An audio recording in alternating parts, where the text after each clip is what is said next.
Today I'm making the pink cake recipe from Stardew Valley just in time for Valentine's Day. First thing you want to do is get 2 cups of strawberries, cut the tops off, and then cut the rest down into thin slices. Get a 1/4 cup of sugar, cover all the slices evenly, and then set this off to the side for 30 minutes. Lay the slices out in a single layer on a baking sheet, making sure not to throw away any of the liquid that came out of the strawberries, and put this in the oven at 375 for 10 minutes. And while we're waiting, we can get our cake pans assembled. Butter 3 cake pans and line each with parchment paper until all of them are well sealed up. Put the strawberries in a blender along with the juice of half a lemon and any excess strawberry juice and blend this up into a fine puree. Put the puree in a container off to the side and then get half a cantaloupe and cut it into 1/4 pieces. Scoop out the seeds and cut off the skin from the pieces. Shred the cantaloupe pieces with either a box grater or in my case a food processor, and then save all the shreds and the cantaloupe juice in a container. Sift 6 cups of wheat flour into a bowl along with 7.5 teaspoons of baking powder and 1 teaspoon of salt, and then whisk all that together. In a stand mixer with a whisk attachment, crack in 12 eggs and then set this mixer going at about speed 6 to 8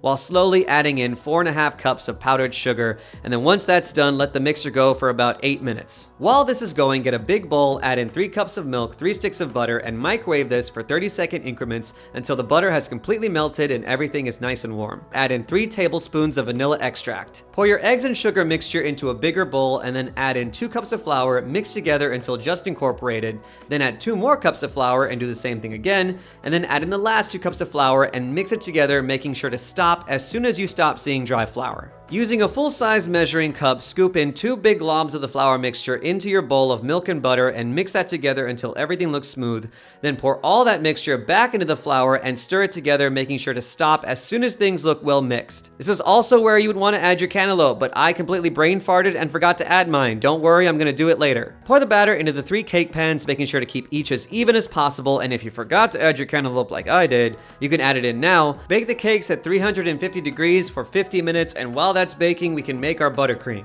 In a clean stand mixer with a paddle attachment, add in 2 sticks of room temperature butter and mix it together until the butter looks smooth. While the mixer is going at medium speed, slowly add in 4 cups of powdered sugar and let it mix together for about a minute or so, and if it looks clumpy, don't worry because it's the strawberry puree that's going to bring everything together into a lovely frosting. After 50 minutes, the cake should be nice and golden brown on top, and you want to let them cool for about 10 minutes in the pan before turning them upside down to cool on a wire rack for an hour and a half. Level out the tops of your cakes if necessary, and then start adding a thick layer of frosting between each layer of cake. Even it out, and then start adding frosting to the outside. Once the outside of the cake is completely covered, we are going to add a very timely final touch, which is a bunch of heart-shaped starburst candies. Add as many as you would like in whatever pattern you would like to the top of the cake, and when you are done, there she is.